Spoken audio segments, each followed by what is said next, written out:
Welcome to another episode of Creepy Stories. In today's episode, a young man is dying and requests to get another year to live to redeem himself. Would the teacher be impressed by the end of the year, or will she kill him? The teacher, credit to Leo Holt, personal experience. Hello. I have just escaped death. From what I can tell, I am one of 3 to do so at this point in time. I have had to relive 1 year of my life in order to do so, thanks to the teacher. You see, I was dying. I had a tumor in my brain and had been living in a hospital for the last 3 weeks. Doctors had discovered that it had gotten too large to surgically remove without killing me or having severe brain damage, so I accepted dying without operation. As I was laying there, I thought about how I was going to die. So I tried to make the best of the situation. I asked for a phone and tried to call my brother and parents over. I was going to make a will, even though I didn't have much. The nurse said that she got a busy signal from them. Not thinking of who else I could call, I just lied there, thinking of my fate. Would I go to heaven or hell? Would I be reincarnated? Would I just die? I couldn't think of much else. So then I just was quiet and went to sleep. I woke up to find out that today was the estimated day I would die. So they asked if they could call my family once again. I said yes, and so they did. When the nurses left, I suddenly got a flaming pain in my head, and I started to yell out in pain. As I was about to black out, everything stopped. Even time. And then she showed up. A woman that I had never met prior to this day was standing in front of me. I hadn't seen her come in, nor did I hear her. She introduced herself as the teacher and asked me to follow her. I didn't notice I wasn't in the hospital before she asked. I also noticed I no longer had the pain in my head I had before. I immediately asked why, and she just stayed silent. She was pretty. She looked young, maybe in her early 30s, but she made me feel strange. Like she was going to try to seduce me and kill me, like in one of those secret agent movies. As we approached our destination, she slowly began to hunch over and became more like a corpse, or even some form of gargoyle.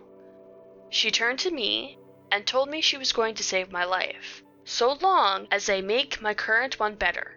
I agreed, not knowing that I was making a deal that I would regret. I suddenly woke up in my house exactly 1 year ago from today. I of course thought I had some sort of nightmare, that I had never had tumors, that I never died.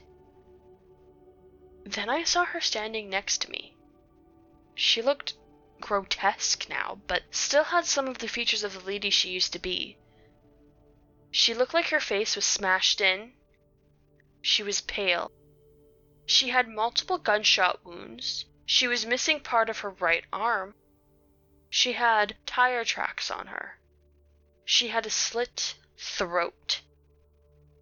But the part that made me feel scared was that she had a large bump in her skull, meaning that she had my tumors.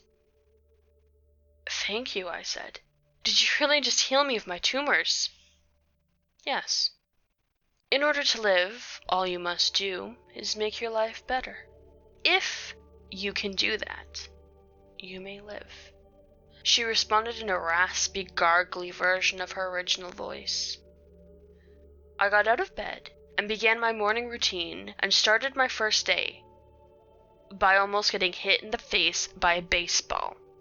I yelled at the kid who threw that and scared him off. Then a pigeon crapped on me. The entire first day was filled with bad things happening to me and getting upset about them.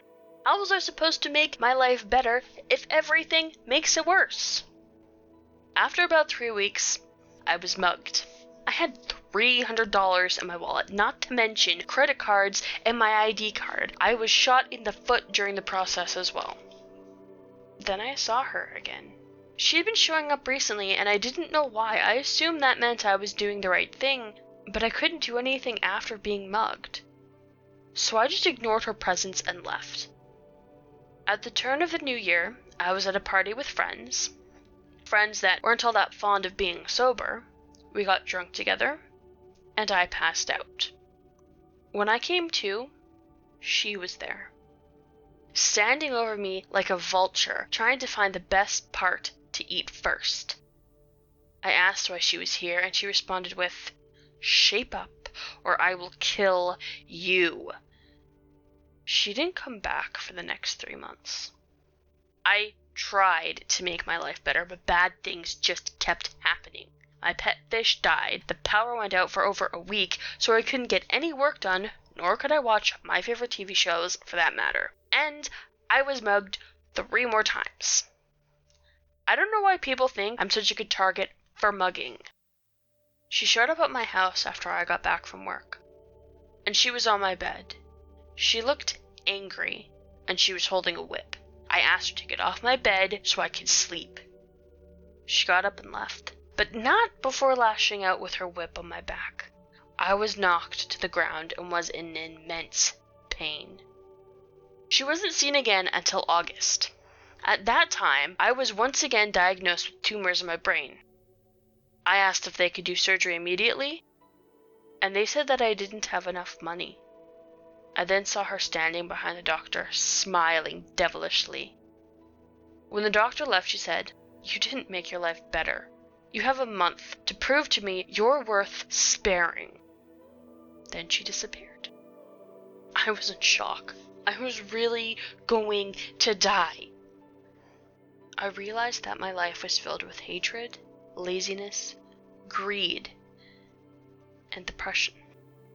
I needed to fix my life before I ended it, so I immediately ran out of the doctor's office to try to do things to redeem myself. I donated my money to charity. I worked at a homeless shelter. I tried to get more work done at the office, and I swore off drinking for the month.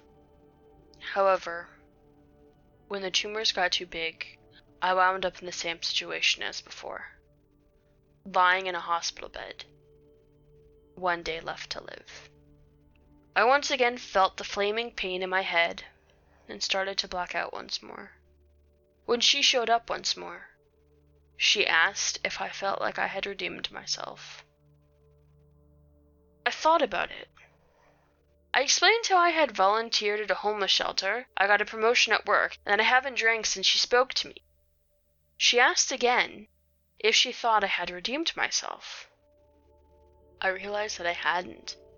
I had drank my last year to live away, yelled at people who were rude to me, and never really worked hard at anything. "No," I said. "That's enough then," she responded. She left, and then I blacked out. I woke up to find that they had indeed found a way to remove my tumors, and that I would live to a ripe old age.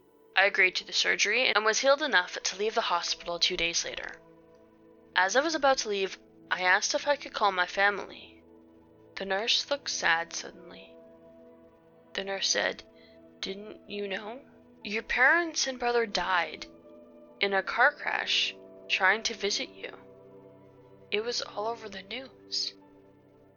She spared my life, but killed the people I loved." As you read this, I may already be dead of depression-fueled suicide. But who knows? Maybe my family could be shocked back to life, or something. I don't know. I just hope the teacher will save them too. If you like this video, hit the like button and share it with another like-minded horror fiend just like you. If you want to know when more videos are coming, simply subscribe to the channel. If you have any of your own creepypastas or true horror stories, share in the comments below and you might just hear your stories being read. I know you can pick any YouTuber to watch, so I just want to thank you for picking one of my videos. Hope it didn't scare you to death.